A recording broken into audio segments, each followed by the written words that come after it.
ദൈവനാമത്തിന് മഹത്വം. ഇന്ന് നമ്മൾ ദൈവസന്നിധിയിൽ ചിലവഴിക്കുന്ന നിമിഷങ്ങൾ ദൈവനാമ മഹത്വത്തിനും നമ്മുടെ ക്രിസ്തീയ ജീവിതത്തിൻ്റെ അനുഗ്രഹത്തിനും കാരണമാകട്ടെ എന്ന് ഞാൻ ആഗ്രഹിക്കുകയും പ്രാർത്ഥിക്കുകയും ചെയ്യുന്നു. അനുഗ്രഹീതമായ ഗാനങ്ങൾ, കർത്താവിലുള്ള നമ്മുടെ പ്രത്യാശയെ, നമ്മെ കരുതുന്ന കർത്താവിൻ്റെ കരുതലിൻ്റെ കരങ്ങളുടെ ശ്രേഷ്ഠതയെക്കുറിച്ചൊക്കെ നാം ഗാനങ്ങൾ ആലപിച്ച് വലിയനായ ദൈവത്തെ മഹത്വപ്പെടുത്തുകയായിരുന്നുവല്ലോ. ഇനിയുള്ള നിമിഷങ്ങൾ തേനേക്കാളും തേൻകട്ടയേക്കാളും മധുരതരമായ സ്വർഗത്തിൽ എന്നേക്കും സ്ഥിരമായിരിക്കുന്ന തിരുവചനത്തിൽ നിന്നും നമ്മുടെ ക്രിസ്തീയ ജീവിതത്തിന് അനുഗ്രഹം പകരുന്ന രണ്ട് വേദഭാഗങ്ങളിലൂടെ ഞാൻ സഞ്ചരിക്കുവാനായിട്ട് ആഗ്രഹിക്കുന്നു. മത്തായി സുവിശേഷം 5-ാം അധ്യായത്തിൻ്റെ 4-ാമത്തെ വാക്യവും ലൂക്കോസിൻ്റെ സുവിശേഷം 6-ാം അധ്യായത്തിൻ്റെ 21-ാമത്തെ വാക്യവും. ദുഃഖിക്കുന്നവർ ഭാഗ്യവാന്മാർ, അവർക്ക് ആശ്വാസം ലഭിക്കും. ലൂക്കോസ് 6:21. ഇപ്പോൾ കരയുന്നവരായ നിങ്ങൾ ഭാഗ്യവാന്മാർ, നിങ്ങൾ ചിരിക്കും. ലോകചരിത്രത്തിൽ ഒരിക്കലും ദുഃഖിക്കുന്ന മനുഷ്യൻ ഭാഗ്യവാനല്ല, കരയുന്ന മനുഷ്യൻ ഭാഗ്യവാനല്ല. ഈ ലോകം സന്തോഷിക്കുന്ന മനുഷ്യനെ ഭാഗ്യവാനെന്നും ദുഃഖിക്കുന്ന മനുഷ്യനെ, കരയുന്ന മനുഷ്യനെ നിർഭാഗ്യവാനെന്നും പറയും. ദുഃഖസാന്ദ്രമായ ജീവിത സാഹചര്യങ്ങളിലൂടെ കടന്നു പോകുന്ന ഒരു വ്യക്തിയെ നോക്കിയും ആരും ഇതുവരെ പറഞ്ഞിട്ടില്ല എന്തു ഭാഗ്യവാനാണ് അദ്ദേഹം. എന്നാൽ സന്തോഷനിർഭരമായ ജീവിത മുഹൂർത്തങ്ങളിലൂടെ മുന്നോട്ട് പോകുന്ന മനുഷ്യരെ നോക്കി പറഞ്ഞിട്ടുണ്ട് ഇങ്ങനെ വേണം ജീവിതം, എന്തു സന്തോഷമാണ് അവരുടെ ജീവിതത്തിൽ. എന്നാൽ യേശുക്രിസ്തു പറഞ്ഞത് സന്തോഷിക്കുന്ന മനുഷ്യൻ ഭാഗ്യവാനെന്നല്ല, ദുഃഖിക്കുന്ന മനുഷ്യൻ ഭാഗ്യവാനെന്നാണ്. എന്നാൽ ലൂക്കോസിൻ്റെ സുവിശേഷം 6-ാം അധ്യായം 21-ാം വാക്യത്തിൽ ആ ദുഃഖത്തെ കർത്താവ് മറ്റൊരു പദം കൂടെ ചേർത്ത് കുറച്ചുകൂടെ ആഴത്തിൽ പറഞ്ഞിരിക്കുന്നത് ഇപ്പോൾ കരയുന്നവരായി നിങ്ങൾ ഭാഗ്യവാന്മാർ, നിങ്ങൾ ചിരിക്കും എന്നുള്ളതാണ്. ലോകത്തിന് ഒരിക്കലും ദുഃഖവും കരച്ചിലും ഭാഗ്യമല്ല, അത് നിർഭാഗ്യമാണ്. ലോകം തന്നെ എപ്പോഴും പറയുന്നത് ദുഃഖങ്ങൾക്ക് ഞാൻ അവധി കൊടുത്തു, സന്തോഷത്തിന് ഞാൻ ജീവിതത്തിലേക്ക് സ്വാഗതം ചെയ്തു. ദുഃഖങ്ങൾക്ക് വിട, സന്തോഷമേ നിനക്ക് സ്വാഗതമെന്നാണ് മനുഷ്യൻ എപ്പോഴും പറയുന്നത്. ദുഃഖിക്കുന്ന മനുഷ്യ നീ നിർഭാഗ്യവാൻ, എന്നാൽ സന്തോഷിക്കുന്ന മനുഷ്യ നീ ഭാഗ്യവാൻ. അപ്പോൾ അതുകൊണ്ട് യേശുക്രിസ്തു പറഞ്ഞതിൻ്റെ അർത്ഥതലങ്ങളിലേക്ക് നമുക്ക് പോകാം. ദുഃഖം പൂർണ്ണമായ അർത്ഥത്തിൽ പൊതുവായ ഭാഷയിൽ പറഞ്ഞാൽ അത് നിയന്ത്രിക്കപ്പെടാൻ പറ്റുന്ന ഒരു വികാരമാണ്. എന്നാൽ ദുഃഖത്തിൻ്റെ അളവ് വർദ്ധിക്കുമ്പോൾ അത് കരച്ചിലാകുന്നു, അത് പൊട്ടിക്കരച്ചിലാകുന്നു, അത് പരിസരബോധം മറന്ന അലമുറയിട്ടുള്ള നിലവിളിയായിത്തീരുന്നു. ദുഃഖത്തിൻ്റെ അളവ് എത്രത്തോളം നമ്മുടെ ഹൃദയത്തിലുണ്ടോ ആ അളവിനനുസരിച്ചാണ് കരച്ചിലും പൊട്ടിക്കരച്ചിലും പരിസരബോധം മറന്ന നിലവിളിയും ഉണ്ടാവുകയുള്ളൂ. നമ്മൾ മഴയെക്കുറിച്ച് ചിന്തിക്കുമ്പോൾ അന്തരീക്ഷത്തിലെ കാർമേഘങ്ങൾ ഏറ്റവും കനം കുറഞ്ഞ് അത് ഘനീഭവിച്ചാൽ, ഏറ്റവും ചെറിയ കാറ്റ് ആണ് ആ കാർമേഘങ്ങളിലേക്ക് അടിക്കുന്നതെങ്കിൽ പെയ്യുന്ന മഴയെ നമ്മൾ ചാറ്റൽ മഴ എന്ന് വിളിക്കും. ആ അന്തരീക്ഷത്തിലെ കാർമേഘങ്ങൾ കുറച്ചുകൂടി ശക്തമായി ഘനീഭവിക്കുമ്പോൾ, കുറച്ചുകൂടി ശക്തമായ കാറ്റ് അതിലടിക്കുമ്പോൾ അത് മഴയായി പെയ്യും. അതിശക്തമായ കാറ്റാണ് ആ കാർമേഘങ്ങളിൽ അടിക്കുന്നതെങ്കിൽ അത് പേമാരിയായി പെയ്യും. ഒരു സ്ഥലത്ത് നിന്ന് തന്നെ അതിശക്തമായ കാർമേഘങ്ങൾ അതിശക്തമായ നിലയിൽ കാറ്റടിച്ച് പെയ്യുമ്പോൾ അത് മേഘസ്ഫോടനമായി തീരും. ദുഃഖം ജനറലായ ഭാഷയിൽ പറഞ്ഞാൽ നമുക്ക് നിയന്ത്രിക്കാൻ പറ്റുന്ന ഒരു വികാരമാണ്. എന്നാൽ ഈ ദുഃഖത്തിൻ്റെ അളവ് കൂടുമ്പോൾ അത് ചാറ്റൽ മഴയ്ക്ക് തുല്യമായ ഒരു കരച്ചിലോ അല്ലെങ്കിൽ ഒരു തേങ്ങലോ, ഒരു മഴയ്ക്ക് തുല്യമായ ഒരു കരച്ചിലോ, ഒരു പേമാരിക്ക് തുല്യമായ ഒരു പൊട്ടിക്കരച്ചിലോ, ഒരു മേഘസ്ഫോടനത്തിന് തുല്യമായ പരിസരബോധം മറന്ന അലമുറയിട്ടുള്ള നിലവിളിയോ ആയിത്തീരും. ബൈബിളിൽ നിന്ന് 2 തരത്തിലുള്ള ദുഃഖങ്ങളെ നമുക്ക് ബൈബിളിൽ നിന്ന് കാണാൻ പറ്റും. ഒന്ന്, സ്വാഭാവികമായ ദുഃഖം. മനുഷ്യനായി പിറന്ന എല്ലാവരുടെയും ജീവിതത്തിൽ ഈ ദുഃഖമുണ്ട്. ആ ദുഃഖത്തിൻ്റെ അളവിൻ്റെ വ്യാപ്തി കൂടുന്നതനുസരിച്ച് അത് തേങ്ങലാവാം, കരച്ചിലാകാം, പൊട്ടിക്കരച്ചിലാകാം, അലമുറയിട്ടുള്ള നിലവിളിയാകാം. സ്വാഭാവിക ദുഃഖത്തിൽ നിന്നും ഈ ഭൂമിയിലുള്ള ഒരു മനുഷ്യനും രക്ഷപ്പെടാൻ കഴിയുകയില്ല. കാരണം നാം ഈ ഭൂമിയിൽ ജീവിക്കുമ്പോൾ വ്യത്യസ്തങ്ങളായ ബന്ധങ്ങളുടെ ബന്ധനം നമുക്കുണ്ട്. സ്നേഹബന്ധങ്ങൾ, കുടുംബ ബന്ധങ്ങൾ, ദാമ്പത്യ ബന്ധങ്ങൾ, സാഹോദര്യ ബന്ധങ്ങൾ, അങ്ങനെ വ്യത്യസ്ത തരത്തിലുള്ള ബന്ധങ്ങൾ നമുക്കുള്ളത് കൊണ്ട് അപ്രകാരമുള്ള ബന്ധങ്ങളുടെ ഇടയിൽ നമുക്ക് ചില വിഷയങ്ങളെ ഓർത്ത് നമ്മൾ കരയേണ്ടി വരും. ഉൽപ്പത്തി പുസ്തകം 23-ാം അധ്യായത്തിൻ്റെ 1-2 വാക്യങ്ങളിൽ സ്വാഭാവിക മനുഷ്യദുഃഖത്തിൻ്റെ ഒരു ഉദാഹരണം നമുക്ക് വായിക്കാം. സാറായിക്ക് 127 വയസ്സായിരുന്നു. ഇത് സാറായുടെ ആയുഷ്കാലം. സാറ കനാൻ ദേശത്ത് ഹെബ്രോൻ എന്ന കിര്യത്തർബയിൽ വെച്ച് മരിച്ചു.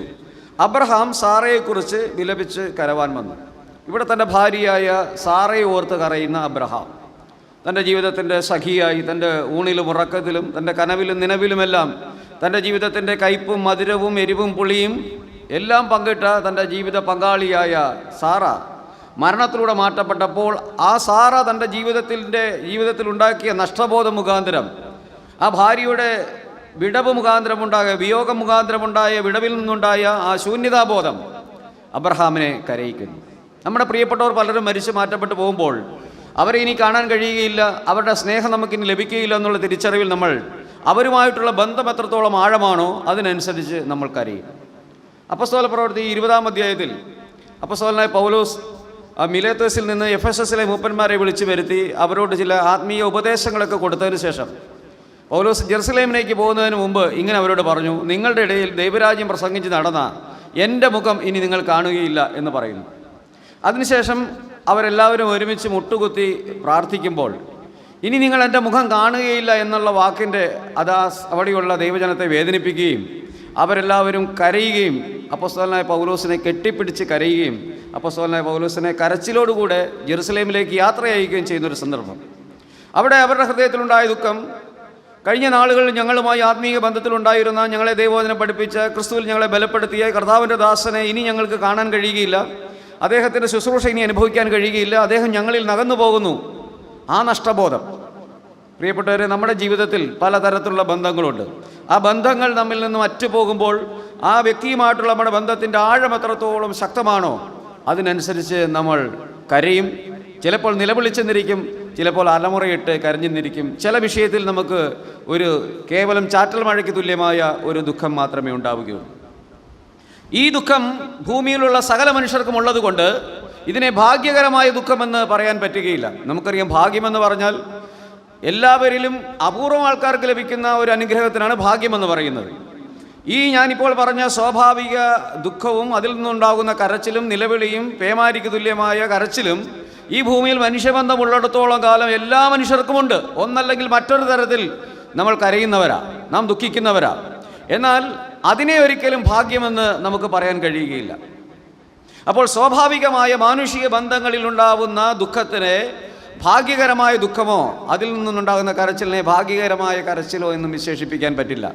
അങ്ങനെയെങ്കിൽ വേറെ ഏതെങ്കിലും ദുഃഖത്തെക്കുറിച്ച് ദൈവത്തിൻ്റെ വചനം പറയുന്നുണ്ടോ എന്ന് നാം അന്വേഷിക്കുമ്പോൾ 2 കൊരിന്ത്യർ അതിൻ്റെ 7-ാം അധ്യായത്തിൽ നിന്നും നമുക്കൊരു വേദവാക്യം നമുക്കതിന് കാണാനായിട്ട് കഴിയും. അവിടെ 2 കൊരിന്ത്യർ 7-ാം അധ്യായത്തിൻ്റെ 9-10 വാക്യങ്ങളിൽ പൗലോസ് ഇങ്ങനെ കൊരിന്ത്യരോട് പറയുന്നു, നിങ്ങൾ ദുഃഖിച്ചതിനാലല്ല, മാനസാന്തരത്തിനാൽ ദുഃഖിച്ചതിനാൽ അത്രേ. നിങ്ങൾക്ക് ഞങ്ങളാൽ ഒന്നിനും ഛേദം വരാതെ വണ്ണം ദൈവഹിതപ്രകാരമല്ലോ നിങ്ങൾ ദുഃഖിച്ചത്. ദൈവഹിതപ്രകാരമുള്ള ദുഃഖം അനുതാപം വരാത്ത മാനസാന്തരത്തെ രക്ഷയ്ക്കായി ഉളവാക്കുന്നു.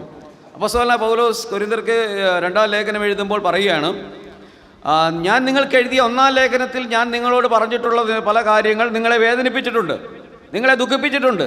പക്ഷേ അത് നിങ്ങളെ ദുഃഖിപ്പിച്ചല്ലോ എന്നുള്ള കാര്യത്തിൽ എനിക്ക് ദുഃഖമില്ല, എനിക്ക് സന്തോഷമേ ഉള്ളൂ. കാരണം ഞാൻ ലേഖനത്തിലൂടെ എഴുതിയ കാര്യങ്ങൾ നിങ്ങളുടെ ജീവിതത്തിൽ മാനസാന്തരത്തിന് കാരണമായി തീർന്നു, അനുതാപത്തിന് കാരണമായി തീർന്നു, മടങ്ങിവരവിന് കാരണമായി തീർന്നു. കാരണം കേവലം മാനുഷികമായ ലോകപ്രകാരമുള്ള ദുഃഖമോ അത് മുഖാന്തരമുള്ള കരച്ചിലോ അല്ല നിങ്ങൾക്കുണ്ടായത്. നിങ്ങളുടെ ദുഃഖവും കരച്ചിലും ദൈവഹിതപ്രകാരമുള്ള ദുഃഖമായിരുന്നു, മാനസാന്തരത്തിന് വേണ്ടിയിട്ടുള്ള ദുഃഖമായിരുന്നു, കുറ്റബോധത്തോടു കൂടിയുള്ള ദുഃഖമായിരുന്നു, തിരിച്ചു വരുവാൻ വേണ്ടി മടങ്ങി വരുവാൻ വേണ്ടിയിട്ടുള്ള ദുഃഖമായിരുന്നു. അതുകൊണ്ട് നിങ്ങൾക്കുണ്ടായ ദുഃഖത്തെ ഓർത്ത് ഞാൻ സന്തോഷിക്കുന്നു. ദൈവഹിതപ്രകാരം ദുഃഖിച്ച് കരയുന്നവർ ഭാഗ്യവാന്മാർ, അവർക്ക് ആശ്വാസം ലഭിക്കും. ദൈവഹിതപ്രകാരം ദൈവത്തിൻ്റെ പരിശുദ്ധാത്മാവ് നാം ദൈവബോധനം കേൾക്കുമ്പോൾ, നമ്മുടെ ജീവിതത്തോട് സംസാരിക്കുമ്പോൾ, അല്ലെങ്കിൽ നമ്മുടെ ജീവിതത്തിൽ പ്രത്യേകമായ ജീവിതാനുഭവങ്ങളിലൂടെ നമ്മൾ കടന്നു പോകുമ്പോൾ, അതിലൂടെ ദൈവത്തിൻ്റെ പരിശുദ്ധാത്മാവ് നമ്മോട് സംസാരിക്കുമ്പോൾ എൻ്റെ ജീവിതത്തിൻ്റെ യഥാർത്ഥ അവസ്ഥ എന്താണെന്ന് പരിശുദ്ധാത്മാവ് എൻ്റെ ഹൃദയത്തിൽ പാപബോധം തരുമ്പോൾ, കുറ്റബോധം തരുമ്പോൾ, ഈ അവസ്ഥയിൽ ഞാൻ തുടർന്നാൽ എനിക്ക് ന്യായാസനത്തിന് മുമ്പാകെ എൻ്റെ പ്രതിഫലത്തെ ബാധിക്കും, ഈ ഭൂമിയിൽ ഞാൻ ജീവിക്കുമ്പോൾ എനിക്ക് ബാലശിക്ഷ ലഭിക്കുമെന്നുള്ള നിർദ്ദേശം പരിശുദ്ധാത്മാവ് തരുമ്പോൾ, ഒരു മാനസാന്തരത്തിനും മടങ്ങിവരവിനും വേണ്ടി ഒരു പുനഃപ്രതിഷ്ഠയ്ക്കായി ഞാൻ എന്നെ തന്നെ ദൈവാത്മാവിൻ്റെ ശബ്ദം കേട്ട് പരിശുദ്ധാത്മാവ് കുറ്റബോധം നൽകുമ്പോൾ എൻ്റെ ഹൃദയത്തിലുണ്ടാവുന്ന ദുഃഖത്തിന് വിളിക്കുന്ന പേര്, ആ ദുഃഖത്തിൽ നിന്നുണ്ടാവുന്ന കരച്ചിലിന് വിളിക്കുന്ന പേരാണ് ദൈവഹിതപ്രകാരമുള്ള ദുഃഖം. അങ്ങനെ ദൈവഹിതപ്രകാരം ദുഃഖിച്ച് കരയുന്ന മനുഷ്യന്മാർ ഭാഗ്യവാന്മാർ, അവർ ചിരിക്കും. ദൈവഹിതപ്രകാരം ഉള്ള ദുഃഖം, അതിൽ നിന്നുണ്ടാകുന്ന കരച്ചിൽ ഏതെല്ലാം വിധത്തിലായിരിക്കണം എന്ന് തുടർന്നുള്ള സമയത്ത് പറഞ്ഞ് ഞാൻ വാക്കുകൾ ചുരുക്കുവാനായിട്ടാണ് ആഗ്രഹിക്കുന്നത്. ദൈവഹിതപ്രകാരം ദുഃഖിച്ച് കരയുന്ന മനുഷ്യൻ ഭാഗ്യവാൻ. ഒരു വ്യക്തി ആദ്യമായി ദൈവഹിതപ്രകാരം ദുഃഖിച്ച് കരയേണ്ടത് ഒരു പാപി എന്നുള്ള നിലയിൽ, ഞാൻ പാപിയാണെന്നുള്ള ബോധത്തിൽ അവൻ ദുഃഖിച്ച് കരയേണ്ടത് ആവശ്യമാണ്. വേദപുസ്തകത്തിൽ പുതിയ നിയമത്തിൽ 2 ഉദാഹരണങ്ങൾ നമുക്ക് കാണാൻ കഴിയുന്നു. വളരെ പ്രസിദ്ധമായ ലൂക്കോസിന്റെ സുവിശേഷം 18-ാം അധ്യായത്തിലെ ആ ചുങ്കക്കാരൻ ദൂരത്ത് നിന്നുകൊണ്ട് സ്വർഗത്തേക്ക് നോക്കാൻ പോലും കഴിയാതെ മാറത്തടിച്ച് ഈ പാപിയായ എന്നോട് കരുണയുണ്ടാക്കണമേ എന്ന് നിലവിളിക്കുമ്പോൾ, താൻ പാപിയാണ്, നീതീകരണം പ്രാപിച്ച വ്യക്തിയല്ല, രക്ഷിക്കപ്പെട്ട ദൈവവൈതലല്ല, പാപബോധത്തോടുകൂടി തകർന്ന ഹൃദയത്തോടുകൂടി ദൂരത്ത് നിന്ന് ആ പരീശൻ ആത്മീയ അഹങ്കാരത്തോടുകൂടി ദേവാലയത്തിൽ ചെന്ന് തൻ്റെ ജീവിതത്തിൻ്റെ മഹത്വം പറഞ്ഞ് അവൻ ദൈവത്തിൻ്റെ സന്നിധിയിൽ പുകഴുമ്പോൾ, ദൂരെ നിന്നുകൊണ്ട് സ്വർഗത്തേക്ക് നോക്കാൻ പോലും കഴിയാതെ മാറത്തടിക്കുക. നമുക്കറിയാം, മാറത്തടിക്കുക എന്ന് പറഞ്ഞാൽ അത് മനുഷ്യൻ്റെ നിയന്ത്രണ അതീതമായ ദുഃഖത്തിലുണ്ടാവുന്ന കാര്യമാണ്. നിയന്ത്രിക്കപ്പെടുന്ന കരച്ചിലിൽ ആരും നെഞ്ചത്തടിക്കുകയില്ല. എന്നാൽ പരിസരബോധം മറന്ന് നമ്മൾ ആ അതിശക്തമായ ഹൃദയവേദനയോടുകൂടി നമ്മൾ കരയുമ്പോൾ നമ്മൾ മാറത്തടിച്ച് നിലവിളിക്കും. ഇവിടെ ഈ പാപിയായ ചുങ്കക്കാരൻ മാറത്തടിച്ച് നിലവിളിക്കുന്നത് തന്നിലെ ശക്തമായ പാപബോധമാണ്. ലൂക്കോസിന്റെ സുവിശേഷം 7-ാം അധ്യായത്തിൽ ഒരു പരീശൻ്റെ വീട്ടിൽ കർത്താവ് ഇരുന്നു എന്നപ്പോൾ ഒരു പാപിനിയായ സ്ത്രീ അവിടെ വരികയും അവൾ തൻ്റെ കണ്ണുനീർ കൊണ്ട് കർത്താവിൻ്റെ പാദങ്ങൾ കഴുകുകയും തലമുടി കൊണ്ട് തുടയ്ക്കുകയും ചെയ്യുന്ന രംഗം നമ്മൾ മനസ്സിലാക്കുമ്പോൾ, ആ സമയത്ത് അവൾ സഭാകമ്പം കൊണ്ട് കരഞ്ഞവളല്ല. അവളുടെ ഹൃദയത്തിൽ നിറഞ്ഞു പൊന്തിയ പാപത്തിൻ്റെ കുറ്റബോധം കണ്ണുനീർ ചാലുകളായി, കണ്ണുനീർ മഴയായി കർത്താവിൻ്റെ പാദങ്ങളിൽ പെയ്തിറങ്ങുകയാണ്. അവൾ പാപിയാണെന്നുള്ള ബോധം. അപ്പോൾ പാപ ചിന്താഗതി എൻ്റെ ഹൃദയത്തിൽ വരുമ്പോൾ, അല്ലെങ്കിൽ സുവിശേഷം കേൾക്കുമ്പോൾ അതെന്നെ സന്തോഷിപ്പിക്കില്ല. ഞാൻ പാപിയാണ്, നരകശിക്ഷയ്ക്ക് യോഗ്യനാണ്, അയോഗ്യനായ മനുഷ്യനാണെന്നുള്ള തിരിച്ചറിവ് എൻ്റെ ഹൃദയത്തിലേക്ക് ഉണ്ടാകുമ്പോൾ അതെന്നെ ദുഃഖത്തിലേക്ക് നയിക്കും. ഞാൻ പാപിയാണെന്ന ദുഃഖമില്ലാത്ത ആർക്കും യഥാർത്ഥത്തിലുള്ള രക്ഷ കരസ്ഥമാക്കാനോ രക്ഷയുടെ സന്തോഷത്തിൽ ജീവിക്കാനോ കഴിയുകയില്ല. അപ്പോൾ ഞാൻ പറയുന്നത് കരഞ്ഞു നിലവിളിച്ചെങ്കിൽ മാത്രമേ ഉള്ള രക്ഷിക്കപ്പെടൂ എന്നല്ല ഞാൻ പറഞ്ഞത്. ദുഃഖത്തോടുകൂടി, പാപബോധത്തോടുകൂടി, കുറ്റബോധത്തോടുകൂടി ഒരു പാപി സുവിശേഷം കേൾക്കുമ്പോൾ അവൻ്റെ ഹൃദയത്തിലുണ്ടാകണം. അപ്പോൾ ദൈവഹിതപ്രകാരമുണ്ടാകുന്ന ദുഃഖവും ദുഃഖത്തിൽ നിന്നുണ്ടാകുന്ന കരച്ചിലിൻ്റെയും ഒന്നാമത്തെ ഭാഗം, ഒരു പാപി താൻ പാപിയാണെന്നുള്ള ബോധത്തോടുകൂടെ താൻ ദൈവവചനം കേൾക്കുമ്പോൾ താൻ രക്ഷയ്ക്ക് വേണ്ടി ദുഃഖിക്കണം. രക്ഷിക്കപ്പെട്ട് കഴിയുമ്പോഴാണ് രക്ഷയുടെ സന്തോഷത്തിൽ അവൻ ജീവിക്കേണ്ടത്. ഇനി രക്ഷിക്കപ്പെട്ട വ്യക്തികൾ അവരുടെ ജീവിതത്തിൽ ദൈവഹിതപ്രകാരം ഏതെല്ലാം മേഖലകളിൽ ദുഃഖിക്കണം? ഒരു പാപി താൻ രക്ഷിക്കപ്പെടുന്നതിന് മുമ്പ് താൻ പിശാച് എന്ന പിതാവിൻ്റെ മകളാണ്, നരകശിക്ഷയ്ക്ക് വിധിക്കപ്പെട്ടവനാണ്. എന്നാൽ ആ അവസ്ഥയിൽ നിന്നും യേശു ക്രിസ്തുവിനെ കർത്താവും രക്ഷകനും ഗുരുവും നായകനുമായി സ്വീകരിക്കുമ്പോൾ പിശാച് എന്ന പിതാവിൻ്റെ മകൾ എന്നുള്ള സ്ഥാനത്ത് നിന്ന് ദൈവമകൾ എന്നുള്ള സ്ഥാനത്തേക്ക് അവൻ മാറ്റപ്പെടുകയാണ്. എന്നാൽ ദൈവമക്കളെക്കുറിച്ച് ദൈവം ആഗ്രഹിക്കുന്നത് ദൈവിക നിലവാരത്തിൽ ജീവിക്കണമെന്നുള്ളതാണ്. ദൈവത്തിൻ്റെ ആത്മീക ബോധമനുസരിച്ച് ജീവിക്കണമെന്നും ദൈവം വെച്ചിരിക്കുന്ന പ്രമാണങ്ങൾക്കനുസരിച്ച് ജീവിക്കണമെന്നുള്ളതാണ്. അപ്പോൾ ദൈവമക്കൾ ഈ ജഡത്തിൽ ജീവിക്കുമ്പോൾ പാപം ചെയ്യരുതെന്ന് ദൈവം ആഗ്രഹിക്കുന്നു. എന്നാൽ പാപം ചെയ്താൽ ഒരു പാപിയായ മനുഷ്യൻ താൻ രക്ഷിക്കപ്പെടുന്നതിന് മുമ്പ് പാപബോധത്തോടുകൂടി കരയുന്നതിനേക്കാൾ ആഴമേറിയ അർത്ഥത്തിൽ ഒരു രക്ഷിക്കപ്പെട്ട ദൈവവൈതൽ ദൈവം മുമ്പാകെ ഒരു പാപം ചെയ്താൽ തൻ്റെ പാപത്തെ ഓർത്ത് ദുഃഖിക്കണം. കാരണം രക്ഷിക്കപ്പെട്ടപ്പോൾ അവൻ ദൈവമകനാണ്. അബ്ബാ പിതാവേ എന്ന് ദൈവത്തെ വിളിക്കാൻ പ്രാഗൽഭ്യമുള്ള പുത്രത്വത്തിൻ്റെ ആത്മാവ് സ്വീകരിച്ചവനാണ്. അവനൊരു പാപം ചെയ്യുമ്പോൾ അപമാനിക്കപ്പെടുന്നത് അവൻ്റെ പിതാവിൻ്റെ നാമത്തിൻ്റെ മഹത്വമാണ്. അതുകൊണ്ട് രക്ഷിക്കപ്പെട്ട ഒരു ദൈവ പൈതൽ രക്ഷിക്കപ്പെടുന്നതിന് മുമ്പ് പാപി എന്നുള്ള നിലയിൽ തൻ്റെ പാപത്തെ ഓർത്ത് ദുഃഖിക്കുന്നതിനേക്കാൾ ആഴമേറിയ അർത്ഥതലങ്ങളിൽ അവൻ രക്ഷിക്കപ്പെട്ടതിന് ശേഷം തൻ്റെ ജീവിതത്തിൽ വരുന്ന പാപത്തെ ഓർത്ത് ദുഃഖിക്കണം. അതിന് തെളിവ് മത്തായി സുവിശേഷം 26-ാം അധ്യായത്തിൻ്റെ 75-ാമത്തെ വാക്യത്തിൽ നമ്മൾ പത്രോസിനെ കുറിച്ച് കാണുന്നത്, പത്രോസ് അതിദുഃഖത്തോടുകൂടി പുറത്തുപോയി കരയുന്നതായി നമ്മൾ കാണും. ചില നിമിഷങ്ങൾക്ക് മുമ്പ് കർത്താവിനോട് വീരവാദം മുഴക്കിയവനാണ്. എല്ലാവരും നിന്നിൽ ഇടറിയാലും ഞാൻ ഇടറുകയില്ല, നിന്നോട് കൂടി മരിക്കേണ്ടി വന്നാലും ഞാൻ നിന്നെ തള്ളിപ്പറയുകയില്ല എന്ന് കർത്താവിനോട് പറഞ്ഞവനായ പത്രോസ് ചില മിനിറ്റുകൾ കഴിഞ്ഞപ്പോൾ ഞാൻ അവനെ അറിയുന്നില്ല എന്ന് പറഞ്ഞ് അവനെ തള്ളിക്കളഞ്ഞു, അവനെ തള്ളിപ്പറയുന്നു. എന്നാൽ കർത്താവിൻ്റെ തിരിഞ്ഞുനോട്ടം ഈ പത്രോസിൻ്റെ ഹൃദയത്തിൽ ഉണ്ടാക്കിയത് കുറ്റബോധമാണ്. ആ കുറ്റബോധത്തിൻ്റെ ഒരു ചാറ്റൽ മഴയല്ലായിരുന്നു, കുറ്റബോധത്തിൻ്റെ ഒരു നിലവിളിയായി, അല്ലെങ്കിൽ ഒരു പേമാരി തുല്യമായി അതീവ ദുഃഖത്തോടുകൂടി ദൈവസന്നിധിയിൽ കരയുന്ന ഒരു പത്രോസിനെ നമുക്ക് കാണാൻ കഴിയുന്നത് ഒരു വിശ്വാസിയുടെ പാപബോധത്തിൽ നിന്നുണ്ടാകുന്ന കുറ്റബോധത്തിൻ്റെ ഒരു പ്രതിഫലനമായി നമുക്ക് മനസ്സിലാക്കാൻ കഴിയും. ഇനി ഒരു വിശ്വാസിയുടെ ജീവിതത്തിൽ അവൻ കരയേണ്ട പ്രധാനപ്പെട്ട മേഖലകൾ. അപ്പോൾ ഒരു വിശ്വാസി തൻ്റെ ജീവിതത്തിൽ പാപത്തെ ഓർത്ത് കരയണം. ലൂക്കോസിന്റെ സുവിശേഷം 23-ാം അധ്യായം 28-ാം വാക്യത്തിൽ കർത്താവായ യേശു ക്രിസ്തുവിനെ ക്രൂശിക്കുവാനായിട്ട് ആ ഭാരമേറിയ മരക്കുരിശും അവൻ്റെ തോളിൽ നൽകിക്കൊണ്ട് നിന്ദകൾ, പരിഹാസങ്ങൾ, അപമാനമെല്ലാം നൽകി കർത്താവിനെ കുരിശും ചുമന്നുകൊണ്ട് കർത്താവ് നടക്കുന്ന കണ്ടപ്പോൾ സ്ത്രീ സഹജമായ സങ്കടത്തോടുകൂടി ജെറുസലേം പുത്രിമാർ കർത്താവിനെ നോക്കി കരഞ്ഞു. അപ്പോൾ കർത്താവിന് അവരെ നോക്കി പറഞ്ഞു, ജെറുസലേം പുത്രിമാരെ, നിങ്ങൾ എന്നെ ചൊല്ലി കരയേണ്ട, നിങ്ങളെ ചൊല്ലിയും നിങ്ങളുടെ മക്കളെ ചൊല്ലിയും കരയുമെന്ന് പറഞ്ഞു. അപ്പോൾ ദൈവഹിതപ്രകാരം ഒരു വിശ്വാസി കരയേണ്ടത് ആദ്യം അവനെക്കുറിച്ച് തന്നെ, നിങ്ങളെക്കുറിച്ച് കരയണമെന്നുള്ളതാണ്. നിങ്ങളെക്കുറിച്ച് ആദ്യം കരയണം. ഞാൻ എന്ന വ്യക്തി ആദ്യം കരയേണ്ടത്, ഈ ലോകത്തിൽ ആദ്യം കരയേണ്ടത്, രക്ഷിക്കപ്പെട്ട ദൈവപൈതലായി ഞാൻ ഈ ഭൂമിയിൽ ആദ്യം കരയേണ്ടത് ഞാൻ എന്നെക്കുറിച്ചാണ്. ഞാൻ എന്നെക്കുറിച്ച് കരയേണ്ടത്, എന്നെക്കുറിച്ച് ദുഃഖിക്കേണ്ടത് ആവശ്യമാണ്. എന്നെക്കുറിച്ച് ഞാൻ ദുഃഖിക്കാതെ ഞാൻ പാപം ചെയ്താൽ പാപത്തോട് പാപം കൂട്ടി പിന്നീട് പലിശ സഹിതം നാം നിലവിളിക്കേണ്ടി വരും. ഒരുപക്ഷെ ഒരു ചാറ്റൽ മഴയ്ക്ക് തുല്യമായ ഒരു തേങ്ങൽ കൊണ്ട് നമ്മുടെ ആ പാപപ്രശ്നം ദൈവം മുമ്പിൽ നമുക്ക് പരിഹരിക്കാമായിരിക്കാം. പക്ഷെ അങ്ങനെ നമ്മൾ ആ പാപത്തെ ഓർത്ത്, ഒരു ചെറിയ പാപത്തെ ഓർത്ത് ദുഃഖിക്കുന്നില്ല എങ്കിൽ പാപത്തോടു കൂടി പാപം കൂട്ടി കൂട്ടി കൂട്ടി കൂട്ടി ഏറ്റവും ഒടുവിൽ പലിശ സഹിതം കാലങ്ങളോളം സങ്കടത്തിൻ്റെ പെരുമഴയായി, ദുഃഖത്തിൻ്റെ പെരുമഴയായി നമ്മൾ പെയ്തിറങ്ങേണ്ടി വരും. പഴയ നിയമത്തിൽ നമ്മളെ ഭയപ്പെടുത്തുന്ന ഒരു കഥാപാത്രമാണ് ദാവീദ്. ദാവീദിന് യാമങ്ങൾ തോറും ദൈവസന്നിധിയിൽ ചെന്ന് ധ്യാനിച്ചു കൊണ്ടിരുന്ന മനുഷ്യൻ, തനിക്കറിയാം 10-ാം കൽപ്പന മോഹിക്കുന്നത് പാപമാണെന്നറിയാം. എന്നാൽ തൻ്റെ ഹൃദയത്തിൽ ആ ബർശബയെ കണ്ടപ്പോൾ, ആ പാപം മോഹം ഹൃദയത്തിലുണ്ടായപ്പോൾ ദാവീദ് ഇങ്ങനെ പ്രാർത്ഥിച്ചില്ല, ദൈവമേ, ഒരു കുടുംബജീവിതം എനിക്കുണ്ട്, അന്യൻ്റെ ഭാര്യയെ മോഹിക്കരുതെന്നുള്ള ആ കൽപ്പന എൻ്റെ ഹൃദയത്തിൽ ഒരു ലംഘനമായി സംഭവിച്ചു, എന്നോട് ക്ഷമിക്കണമേ ദൈവമേ എന്ന് ആ സമയം ദാവീദ് പ്രാർത്ഥിച്ചില്ല.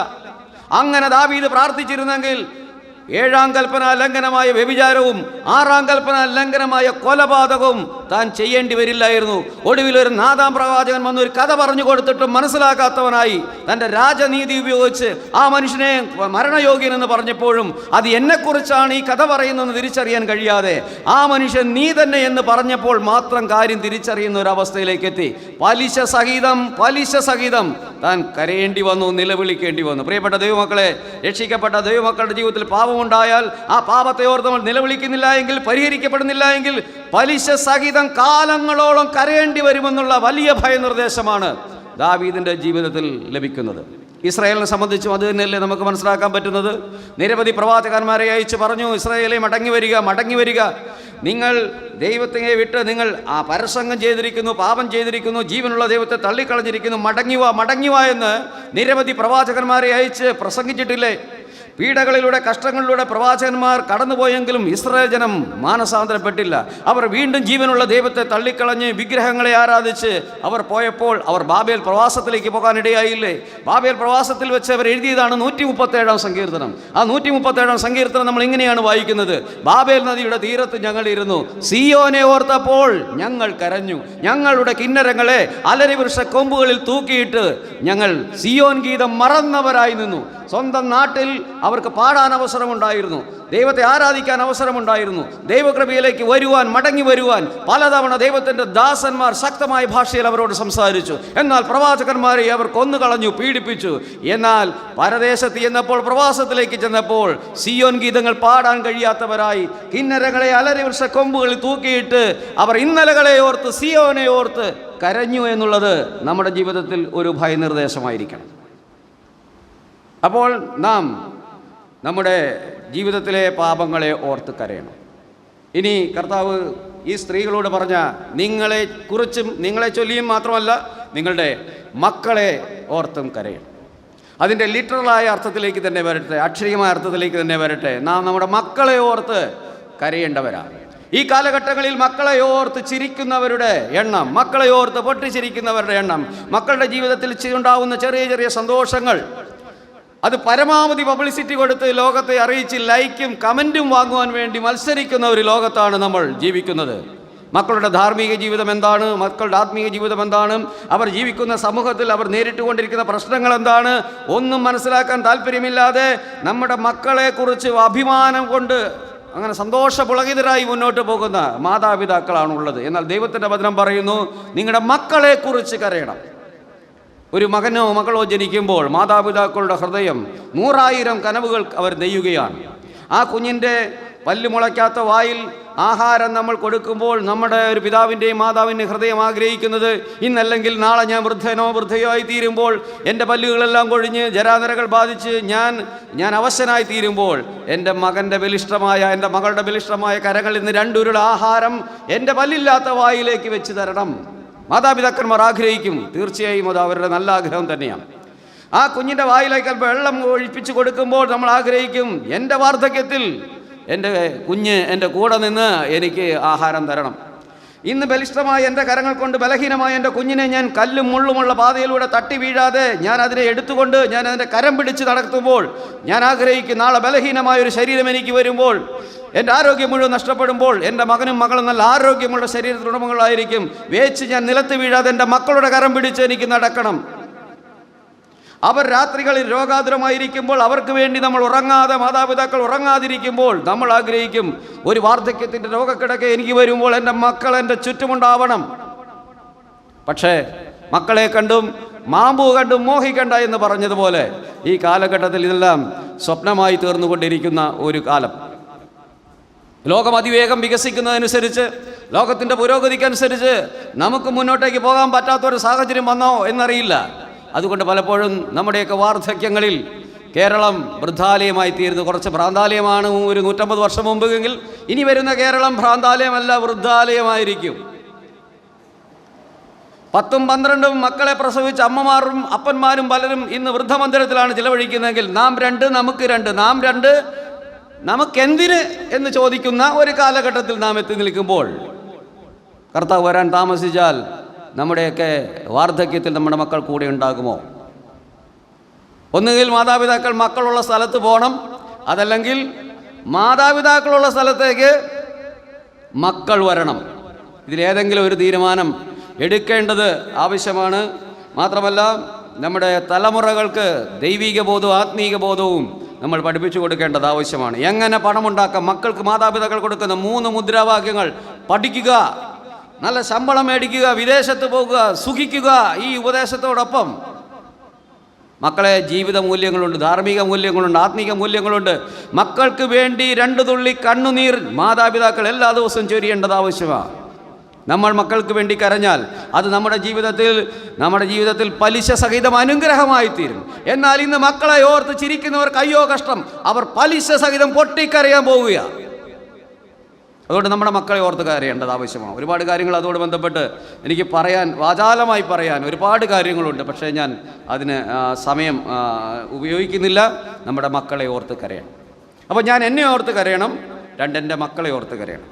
3ാമത് ഒരു വിശ്വാസി എന്ന നിലയിൽ ഞാൻ കരയേണ്ടത് മറ്റുള്ളവരുടെ പാപത്തെ ഓർത്ത്, മറ്റുള്ളവർ ചെയ്യുന്ന പാപത്തെ ഓർത്ത് കരയണം. മറ്റുള്ളവർ ചെയ്യുന്ന പാപത്തിൽ സന്തോഷിക്കുകയും മറ്റുള്ളവർ ചെയ്ത പാപങ്ങൾ മറ്റുള്ളവരോട് പ്രചരിപ്പിച്ച് സന്തോഷിക്കുകയും ചെയ്യുന്ന ഒരനുഭവമല്ല ദൈവം നമ്മെക്കുറിച്ച് ആഗ്രഹിക്കുന്നത്. മറ്റുള്ളവരുടെ പാപത്തിൽ ദുഃഖിക്കുകയും ദൈവമേ അവരോട് കരുണ കാണിക്കണമേ എന്ന് പ്രാർത്ഥിക്കുകയും, ഇന്ന് ഞാൻ നിൽക്കുന്നു എന്ന് തോന്നുന്നുവെങ്കിൽ നാളെ ഞാൻ വീഴാൻ സാധ്യതയുള്ളവനാണ് എന്നുള്ള ബോധം എനിക്കുണ്ടാകുകയും, ഞാൻ മറ്റുള്ളവരെ വിമർശിച്ച് മറ്റുള്ളവരുടെ അപകടങ്ങളിൽ, അനർത്ഥങ്ങളിൽ, വേദനകളിൽ ഞാൻ സന്തോഷിക്കുമ്പോൾ അതിൻ്റെ 10 ഇരട്ടി പലിശയോടുകൂടി ഒരുപക്ഷെ എൻ്റെ ജീവിതത്തിൽ അനർത്ഥം സംഭവിക്കാം. എന്നെക്കുറിച്ച് അന്ന് സന്തോഷിക്കാൻ ആയിരക്കണക്കിന് ആൾക്കാരുണ്ടാകും. നമ്മൾ വിതയ്ക്കുന്നതേ കൊയ്യൂ. ദാവീദ് ഏകദേശം ഒരു 3000 വർഷങ്ങൾ മുമ്പ് വിതച്ചതാ. ഈ 2023 ഇന്നും ദാവീദ് കൊയ്തുകൊണ്ടിരിക്കുക അല്ലേ? ദാവീദിനെ പറ്റി ഇന്ന് നമ്മളത് പ്രസംഗിച്ചതിന് കാരണം ഏകദേശം 3000 വർഷങ്ങൾക്ക് മുമ്പ് ബർശബയുടെ ഊര്യാവരോടും ചെയ്ത പാപത്തിൻ്റെ അനന്തരഫലം 3000 വർഷം കഴിഞ്ഞിട്ടും കൊയ്തുകൊണ്ടിരിക്കുക. പ്രിയമുള്ളവരെ, നന്മയായാലും തിന്മയായാലും അത് കാലം കഴിയുമ്പോൾ അതിൻ്റെ നന്മയും തിന്മയും നാം കൊയ്യും. അതുകൊണ്ട് നമ്മുടെ മറ്റുള്ളവരുടെ പാപത്തെ ഓർത്ത് നാം ദുഃഖിക്കണം. കണ്ണുനീരിൻ്റെ പ്രവാചകൻ എന്നറിയപ്പെടുന്ന ഇരമ്യാവ് ഇങ്ങനെയാണ് ഇരമ്യാ പ്രവചനം 9 വായിക്കുന്നത്. താൻ എഴുതിയിരിക്കുന്നത്: അയ്യോ, എൻ്റെ ജനത്തിൻ്റെ നിഹതന്മാർ നിമിത്തം രാവും പകലും നിലവിളിക്കേണ്ടതിന് എൻ്റെ തല വെള്ളവും എൻ്റെ കണ്ണുനീരുറവായെങ്കിൽ കൊള്ളായിരുന്നു. ഈ ജനത്തെ വിട്ടു പോകേണ്ടതിന് മരുഭൂമിയിൽ എനിക്കൊരു സത്രം ലഭിച്ചിരുന്നെങ്കിൽ കൊള്ളായിരുന്നു. ഈ ജനത്തിൻ്റെ പാപത്തെ ഓർത്ത് കരയുന്ന ദൈവത്തിൻ്റെ ദാസൻ. അതുപോലെ തന്നെ ഈ ജെറുസലേം ദേവാലയത്തിലെ അല്ലെങ്കിൽ അതിലെ മതിലിനും വാതിലും തീ വെച്ചും ഇടിഞ്ഞും കിടക്കുന്നു എന്നുള്ള അറിവ് ലഭിച്ചപ്പോൾ അതിനെ ഓർത്ത് ദുഃഖിക്കുന്ന നെഹമ്യാവ്, ഞാനും എൻ്റെ പിതൃഭവനവും പാപം ചെയ്തു എന്ന് പറഞ്ഞ് ദൈവസന്നിധിയിൽ ഏറ്റുപറയുന്നത് ആ നെഹമ്യാവ് അവിടെ മറ്റുള്ളവരുടെ പാപത്തെ ഓർത്ത് ദുഃഖിക്കണം. മറ്റുള്ളവരുടെ പാപത്തെ ഓർത്താണ് ഇവിടെ ഇരമ്യാവ് ദുഃഖിച്ചത്. മറ്റുള്ളവരുടെ പാപത്തെ ഓർത്ത് അതിൽ തന്നെ കൂടി ചേർത്താണ് നെഹമ്യാവ് ദുഃഖിച്ചത്. അതുകൊണ്ട് നമുക്ക് നമ്മുടെ പാപത്തെ ഓർത്ത് ദുഃഖിക്കാൻ അവകാശമുണ്ടെങ്കിൽ, മക്കളെ ഓർത്ത് ദുഃഖിക്കുന്നവരാണെങ്കിൽ, നമുക്ക് ഈ ലോകത്തിലുള്ള മറ്റുള്ളവരെ ഓർത്ത് നമ്മൾ ദുഃഖിക്കേണ്ടത് ആവശ്യമാണ്. അങ്ങനെ നാം ദുഃഖിച്ചാൽ നമ്മുടെ ജീവിതത്തിൽ ദൈവം അനുഗ്രഹം തരും, നന്മ തരും. ഇനി ദൈവമകൻ എന്നുള്ള നിലയിൽ ഞാൻ ദുഃഖിക്കേണ്ട മൂന്നാമത്തെ പ്രധാനപ്പെട്ട കാര്യം, ഈ ലോകത്തിന് വലിയൊരു ന്യായവിധി വരാൻ പോകുക. ആ ന്യായവിധിയിൽ നശിച്ചു പോകുന്ന നിരവധി ആത്മാക്കളുണ്ട്. അതിൽ നമ്മുടെ പ്രിയപ്പെട്ടവരുണ്ട്, നമ്മുടെ ബന്ധുമിത്രാദികളുണ്ട്, നമ്മുടെ സുഹൃത്തുക്കളുണ്ട്, നാം ദിനവും കാണുന്ന പ്രിയപ്പെട്ടവരുണ്ട്. നമ്മൾ യേശുക്രിസ്തുവിനെ കർത്താവായി സ്വീകരിച്ച് രക്ഷിക്കപ്പെട്ട ദൈവമക്കളായതുകൊണ്ട് നമുക്കൊരു പ്രത്യാശയുണ്ട്. കർത്താവിൻ്റെ കാഹളധ്വനി കേൾക്കുമ്പോൾ നമ്മൾ ഒരു വെൺപിറാക്കളായി കർത്താവിൻ്റെ സന്നിധിയിലേക്ക് പറന്നുയരും. കാലങ്ങളെല്ലാം നാം അവനോടൊപ്പം ചിലവഴിക്കും. പക്ഷെ നമ്മുടെ കൂടെ പഠിച്ച, യേശുവിനെ അറിയാത്ത, യേശുവിനെ തള്ളിക്കളഞ്ഞ, യേശു വേണ്ട എന്ന് പറഞ്ഞവൻ്റെ അവസ്ഥ എന്താകും? അപ്പോൾ നശിച്ചു പോകുന്ന ആത്മാക്കളെ ഓർത്ത് ദുഃഖിക്കേണ്ട ഉത്തരവാദിത്വം ഒരു വിശ്വാസിയെ ദൈവം ഏൽപ്പിച്ചിട്ടുണ്ട്. ദൈവഹിതപ്രകാരം ഉള്ള ദുഃഖത്തിന് കർത്താവ് ഒരു തെളിവ് ലൂക്കോസിന് സുവിശേഷം 19-ാം അധ്യായത്തിൽ കർത്താവ് തന്നെ ഒരു തെളിവ് തന്നിട്ടുണ്ട്. ലൂക്കോസിന് സുവിശേഷം 19-ാം അധ്യായത്തിൽ കർത്താവ് ജെറുസലേമിലേക്ക് ചെന്നപ്പോൾ ആ ജെറുസലേമിനെ നോക്കി 19:41 മുതൽ അവർ നഗരത്തിന് സമീപിച്ചപ്പോൾ അതിനെ കണ്ട് അതിനെക്കുറിച്ച് കരഞ്ഞു. ഈ നാളിൽ നിന്റെ സമാധാനത്തിനുള്ളത് നീയും അറിഞ്ഞുവെങ്കിൽ കൊള്ളായിരുന്നു. അപ്പോൾ ജെറുസലേമിലേക്ക് നോക്കി കരയുന്ന കർത്താവ്, മത്തായി സുവിശേഷത്തിൽ കർത്താവ് ഇതേ ആ കാര്യം തന്നെ വീണ്ടും ആവർത്തിക്കുന്നുണ്ട്. ജെറുസലേമേ, ജെറുസലേമേ, കോഴി തൻ്റെ കുഞ്ഞുങ്ങളെ തൻ്റെ ചിറകടിയിൽ മറയ്ക്കുന്നത് പോലെ നിങ്ങളെ എൻ്റെ ചിറകടിയിൽ ചേർത്തുകൊള്ളുവാൻ എനിക്ക് എത്രയോ വട്ടം മനസ്സായിരുന്നു, നിങ്ങൾക്കോ മനസ്സായില്ല. എന്നിട്ട് അവർക്ക് വരാൻ പോകുന്ന അനർത്ഥത്തെക്കുറിച്ച് കർത്താവ് പറയുന്നു. യേശുക്രിസ്തുവിൻ്റെ ദുഃഖം 2 തരത്തിൽ നമുക്ക് തിരുവചനത്തിൽ മനസ്സിലാക്കാൻ പറ്റുന്നു. സ്വാഭാവിക ദുഃഖവും ദൈവഹിതപ്രകാരമുള്ള ദൈവിക ദുഃഖവും നമുക്ക് തിരുവചനത്തിൽ മനസ്സിലാക്കാൻ പറ്റുന്നുണ്ട്. ഇവിടെ ജെറുസലേമിനെ നോക്കി കർത്താവ് കരഞ്ഞത് കർത്താവിൻ്റെ ദൈവികമായ ദുഃഖം, അവർക്ക് വരാൻ പോകുന്ന ന്യായവിധിയെക്കുറിച്ച്, അതിലവർ നശിച്ചു പോകുന്നതിനെക്കുറിച്ച്, ഇവരോട് മാനസാന്തരത്തിൻ്റെ മടങ്ങിവരവിൻ്റെ സന്ദേശം പറഞ്ഞിട്ടും അവർ തള്ളിക്കളയുന്നതിനോർത്താണ് കർത്താവ് അവിടെ ദുഃഖിച്ച് കരയുന്നത്. എന്നാൽ ലാസറിൻ്റെ കല്ലറയ്ക്കൽ യേശു കണ്ണുനീർ വാർക്കുന്നത് അത് ലാസർ എന്ന സ്നേഹിതൻ തനിക്ക് നഷ്ടപ്പെട്ടതിൻ്റെ മാനുഷിക സ്വാഭാവിക ദുഃഖത്തിൻ്റെ അനന്തരഫലമായിട്ടാണ് യേശു അവിടെ കണ്ണുനീർ വാർക്കുന്നത്. എന്നാൽ ആ തരത്തിലുള്ള കണ്ണുനീർ വാർക്കലല്ല ഇവിടെ ജെറുസലേമിനെ നോക്കി യേശുക്രിസ്തു കണ്ണുനീർ വാർക്കുന്നത്. യേശുക്രിസ്തു അവർക്ക് വരാൻ പോകുന്ന ന്യായവിധിയെ ഓർത്ത് നശിച്ചു പോകുന്ന ആത്മാക്കളെ കുറിച്ചുള്ള ദുഃഖവും വേദനയുമാണ് മിഷണറിമാരെ, ദൈവദാസന്മാരെ സൃഷ്ടിക്കുന്നത്.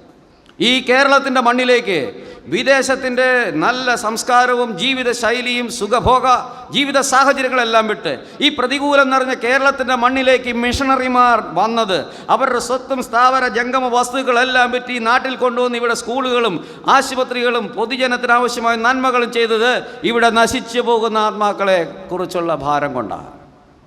ഈ കേരളത്തിൻ്റെ മണ്ണിൽ നിന്നും രക്ഷിക്കപ്പെട്ട ദൈവമക്കൾ ഈ സുവിശേഷ സന്ദേശവുമായി ഈ കേരളത്തിൻ്റെ മറ്റ് ജില്ലകളിലേക്കും ഗ്രാമങ്ങളിലേക്കും ഉത്തരേന്ത്യയുടെ ഗ്രാമങ്ങളിലേക്കും വടക്ക് കിഴക്കൻ ഇന്ത്യയുടെ ഗ്രാമങ്ങളിലേക്കും നഗരങ്ങളിലേക്കും പോകുന്നതിൻ്റെ പിന്നിലെ കാരണവും നശിച്ചു പോകുന്ന ആത്മാക്കൾക്ക് അവർക്ക് ന്യായവിധി ഉണ്ടാവരുത് എന്നുള്ള ഈ സമൂഹത്തിൽ മാന്യമായ ജോലിയും സമൂഹത്തിന് വേണ്ടി ജീവിച്ചാൽ സമൂഹത്തിൽ മാന്യതയും അംഗീകാരവും പേരും പ്രശസ്തിയും വാങ്ങാൻ കഴിവുണ്ടായിരുന്ന പലരും ക്രിസ്തു നിമിത്തം ഭോഷന്മാരായി ഈ സമൂഹത്തിൻ്റെ വിഴുപ്പ് ഭാണ്ഡങ്ങളായി ചവറായി അഴുക്കായി ഇന്ന് കർത്താവിന് വേണ്ടി പ്രയോജനപ്പെടുന്നുണ്ടെങ്കിൽ അതിനു കാരണവും അവർ മണ്ടന്മാരായതുകൊണ്ടല്ല, ബുദ്ധിയില്ലാത്തത് കൊണ്ടല്ല. നശിച്ചു പോകുന്ന ആത്മാക്കളെ കുറിച്ച് ദൈവഹിതപ്രകാരമുള്ള ദുഃഖം അവരുടെ ഹൃദയത്തിലുള്ളത് കൊണ്ടാണ്. അതുകൊണ്ട് ദൈവവേലയിൽ ദേവദാസന്മാർ ആ ദുഃഖത്തോടുകൂടെ കർത്താവിൻ്റെ വേല ചെയ്യണം. കർത്താവ് അതിന് മാതൃകയായി ജെറുസലേമിനെ നോക്കി കരഞ്ഞു എന്ന് നാം മനസ്സിലാക്കണം. ദൈവഹിതപ്രകാരം നാം ദുഃഖിച്ച് കരയേണ്ട മേഖലകൾ. ഇനി നമ്മൾ ചിന്തിക്കുന്നത്, ദുഃഖിച്ച് കരഞ്ഞാൽ ആശ്വാസം ലഭിക്കും. നമുക്കറിയാം, നമ്മുടെയൊക്കെ ജീവിതത്തിൽ ഒരുപാട് ദുഃഖങ്ങൾ, മാനുഷിക ദുഃഖങ്ങൾ വരുമ്പോൾ നമ്മുടെ ശരീരം തന്നെ നൽകിയിട്ടുള്ള ഏറ്റവും നല്ല മരുന്നാണ് കരയുക എന്നുള്ളത്. ദുഃഖത്തിൻ്റെ കാർമേഘങ്ങൾ ഉരുണ്ടുകൂടിയാണ് നമ്മൾ കരയുന്നത്. ഈ കരഞ്ഞു കഴിയുമ്പോൾ നമ്മുടെ ശരീരവും മനസ്സും എത്രത്തോളം സന്തോഷം നേടുമെന്നതിൽ, നമ്മുടെ ശരീരത്തിൻ്റെ പ്രശ്നത്തിന് ശരീരം തന്നെ ചികിത്സിക്കുന്നതാണ് കരച്ചിൽ. ചിലർ പറയാറുണ്ട്, എൻ്റെ ജീവിതത്തിൽ എന്ത് പ്രയാസം വന്നാലും പ്രതികൂലം വന്നാലും ഞാൻ കരിങ്കല്ല് പോലെ ഉറച്ചു നിൽക്കും, ഒരു തുള്ളി കണ്ണുനീർ എൻ്റെ കണ്ണിൽ നിന്ന് വരില്ല, ഞാൻ കരയില്ല. നമ്മൾ ചിന്തിക്കും, മിടുക്കനാണ് അദ്ദേഹം. ഒരു മിടുക്കനുമല്ല, അദ്ദേഹത്തിൻ്റെ ഇമോഷണൽ സിസ്റ്റം തകരാറാണെന്ന് അതിലൂടെ കാണിക്കുന്നത്.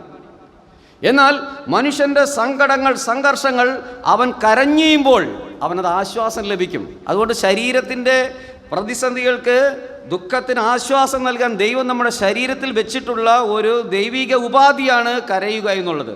കരയുമ്പോൾ നമുക്ക് ആശ്വാസം ലഭിക്കും. എന്നാൽ നാം ദൈവഹിതപ്രകാരം കരഞ്ഞു കഴിഞ്ഞാൽ നമ്മുടെ വ്യക്തിപരമായ ജീവിതത്തിൽ, ആത്മീയ ജീവിതത്തിൽ വളർച്ചയുണ്ടാകും.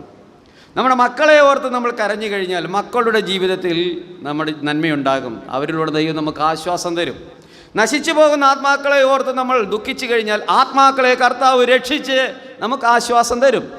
അപ്പോൾ ദുഃഖിക്കുന്ന മനുഷ്യന് ആത്മീക ദുഃഖമായാലും ഭൗതിക ദുഃഖമായാലും ദുഃഖിച്ച് കരയുന്ന മനുഷ്യന് ഭൗതികതയിലും ദൈവം ആശ്വാസം കൊടുക്കും, അവൻ്റെ ആത്മീക ജീവിതത്തിലും ദൈവം ആശ്വാസം കൊടുക്കും.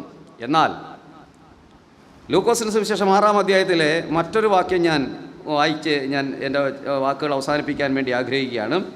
ഞാൻ അവിടെ വായിച്ച വാക്യം, ഇപ്പോൾ കരയുന്നവരായ നിങ്ങൾ ഭാഗ്യവാന്മാർ, നിങ്ങൾ ചിരിക്കും.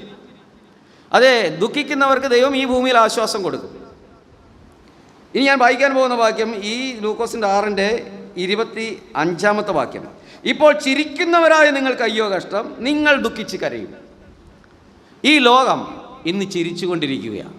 ഈ ലോകം ഇന്ന് കരയാൻ ഇഷ്ടപ്പെടുന്നില്ല. കരയുന്നവർ മണ്ടന്മാരെന്നാണ് പറയുന്നത്. ഇന്ന് ചിരിക്കൂടെ അവസരം തേടിയ ലോകം പറയുന്നത്. ജീവിതം ചെറുതാണ്, അതുകൊണ്ട് ചിരിക്കുക, ചിരിക്കുക, ചിരിക്കുക. എന്നാൽ നാം മനസ്സിലാക്കണം, ഇന്ന് ചിരിച്ചുകൊണ്ടിരിക്കുന്നവർ, ചിരിയുടെ അനന്തമായ സാധ്യതകൾ തേടി ഈ ചുരുങ്ങിയ ജീവിതം പരമാവധി ആസ്വദിക്കാൻ വേണ്ടി പരമാവധി ചിരിക്കുന്നവർ, പരമാവധി പൊട്ടിച്ചിരിക്കുന്നവർ, അവരെക്കുറിച്ച് ദൈവത്തിൻ്റെ വചനം പറയുന്നു, ഇപ്പോൾ ചിരിക്കുന്നവരായ നിങ്ങൾക്ക് അയ്യോ കഷ്ടം, നിങ്ങൾ ദുഃഖിച്ച് കരയും. ഇന്ന് ചിരിക്കുന്ന ഈ ലോകം നാളെ എരിയുന്ന നരകത്തിൽ, കരച്ചിലും പല്ലുകടിയുമുള്ള നരകത്തിൽ അവരെന്നേക്കും വീഴാൻ പോവുക. 70-80 വർഷത്തേക്കുള്ള ക്ഷണഭംഗുരമായ ജീവിതത്തിൽ അവർ ചിരിയുടെ അനന്ത സാധ്യതകൾ തേടി ദൈവത്തെയും ആത്മീയതയും ദൈവകൃപയെയും ദൈവസ്നേഹത്തെയും ആത്മീയ മൂല്യങ്ങളെയും കാറ്റിൽ പറത്തിക്കൊണ്ട് അതിൻ്റെ പിന്നാലെ പോകുന്നവരാറുള്ള മണ്ടന്മാരാണെന്ന് പറഞ്ഞുകൊണ്ട് മുന്നോട്ട് പോകുന്നവർ ഇന്ന് ചിരിക്കും, നാളെ എന്നേക്കും അവർ കരഞ്ഞുകൊണ്ടേയിരിക്കും.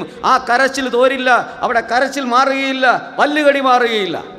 എന്നാൽ അല്പകാലം ദൈവഹിത പ്രകാരം ഇവിടെ ദുഃഖിച്ച് കരയുന്ന ദൈവമക്കൾക്ക് ദൈവം ഇവിടെ ആശ്വാസം കൊടുക്കും. ഏത് വിഷയത്തെ ഓർത്താണോ അവർ കരയുന്നത്, ആ വിഷയത്തിൽ ദൈവം ഇവിടെ ആശ്വാസം കൊടുക്കും. മാത്രമല്ല, നിത്യതയിലും കർത്താവ് നമുക്ക് ആശ്വാസം തന്നുകൊണ്ടിരിക്കും.